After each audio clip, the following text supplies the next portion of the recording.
Bueno, Dios bendiga a todos los que escuchan este podcast. Los temas de hoy día, o el tema de hoy día, vamos a hablar acerca de las dimensiones del reino de Dios y cómo tocan todos los aspectos de nuestra existencia. Lamentablemente, algunos de ellos han sido relegados en la historia, han sido omitidos, filtrados eh, por organizaciones ajenas a nosotros. Y nosotros la semana pasada mostramos cómo el mensaje de Jesús ha sido filtrado a través de los siglos.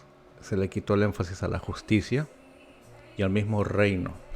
Entonces el Evangelio se enfocó en arrepentimiento, salvación y vida eterna, derivando en un Evangelio individualista, que nos ha pasado una alta factura en términos de que estamos perdiendo toda una generación de millennials que están cansados y exhaustos de un Evangelio que es irrelevante al dolor ajeno, en gran parte.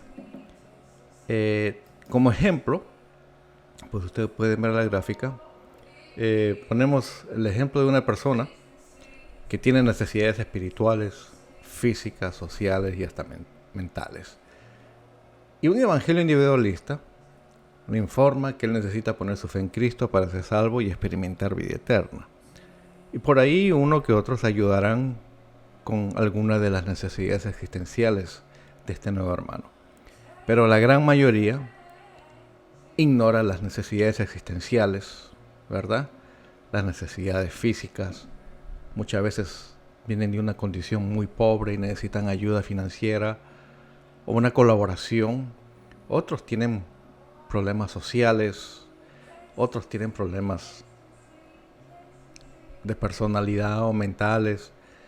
Pero sin embargo el Evangelio pues solamente se concentra en el lado espiritual y lo demás pues te van a decir que en el proceso Dios te va a librar de todas las otras cosas. Yo considero que esas son buenas intenciones. La fe no es un mar de rosas. Y como yo, muchos otros han descubierto que sí, uno experimenta paz, perdón, fe y todas las otras cosas, pero hay algunas cosas que quedan ahí bien profundas en el espíritu humano, el dolor, los traumas, las raíces de amargura, y eso salen con un proceso de santificación y con la ayuda de gente con experiencia que ha pasado por ese proceso de recuperación para llegar a la sanidad emocional. Bueno, las buenas noticias del Evangelio, pues no son solamente para tu alma, incluye todo tu ser, todas tus dimensiones. ¿Por qué? Porque Jesús, en su praxis, libertó a los que estaban poseídos por espíritus sucios, por demonios. Jesús multiplicó los peces y panes para alimentar a las multitudes. Jesús sanó a los ciegos, cojos, resucitó a Lázaro, sanó a la suegra de Pedro que tenía fiebre. Jesús restauró la condición social de Mateo porque él recolectaba impuestos y era marginado por toda la sociedad por ser considerado un traidor y también era despreciado por los romanos. Jesús lo restauró para llamarlo para que lo sigan. Las buenas nuevas en realidad son buenas nuevas. Jesús practicó un evangelio integral. Y pues lo que quiero poner énfasis rápidamente es que el reino tiene 4 áreas bien definidas, tanto en el Antiguo Testamento como en el Nuevo Testamento. El evangelismo se toca en Isaías 53, el discipulado en Deuteronomios, dice: guardarás pues los mandamientos del Señor tu Dios para andar en sus caminos y para temerlo. El tema de la justicia y cultura son temas que se han relegado. La justicia se relegó a los gobiernos, en su mayoría corruptos, y la cultura pues se abandonó. La iglesia se escapó y se refugió en sus 4 paredes. Acá tienen las 4 áreas, tanto en el Antiguo Testamento como en el Nuevo Testamento. De la misma manera, miren cómo funciona la iglesia del reino.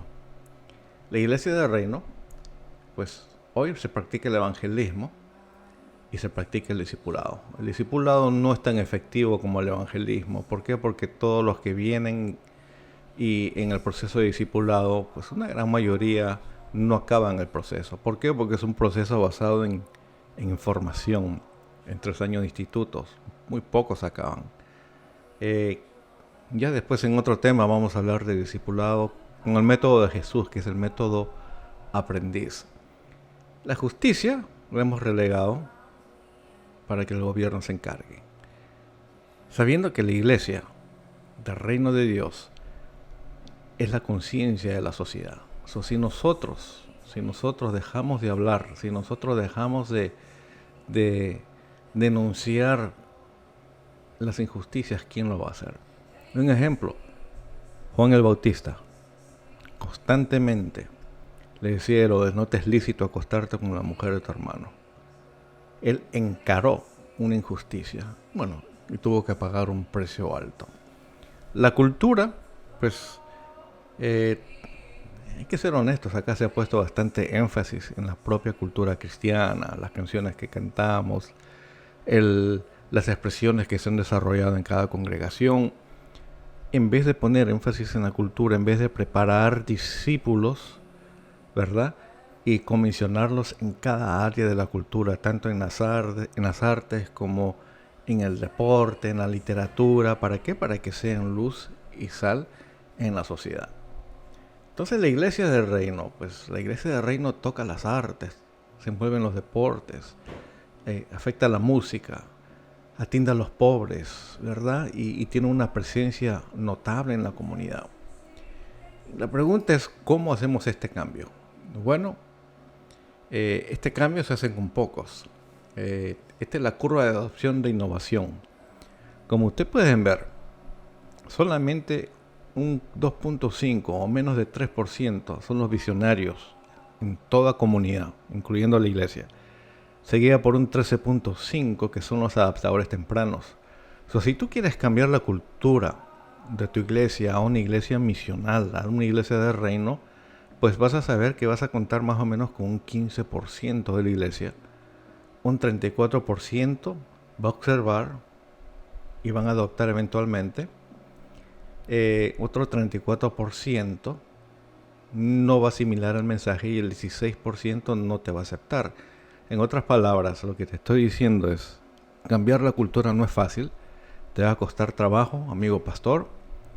Quizás pierdas la mitad de la iglesia, personas que van a ir a otra iglesia donde los van a entretener con programas, con actividades que no son tan cristocéntricas, sino iglesiacrésticas. Nosotros pues somos colaboradores en el reino de Dios y creemos firmemente en colaborar en este llamado que se especifica en 1 de Juan 3:8, porque Jesús vino a destruir las obras del diablo, que se manifiesta en hambre, pobreza, enfermedades, guerras, gobiernos corruptos y todas las otras anormalidades que estamos viendo en nuestra sociedad. Acá, este es el terreno de la iglesia, no es el terreno del diablo. Por eso Jesús dijo que las puertas del infierno no prevalecerán contra la iglesia. Ya en las próximas clases vamos a estar hablando de las enseñanzas de Jesús sobre el reino de Dios a través de las parábolas.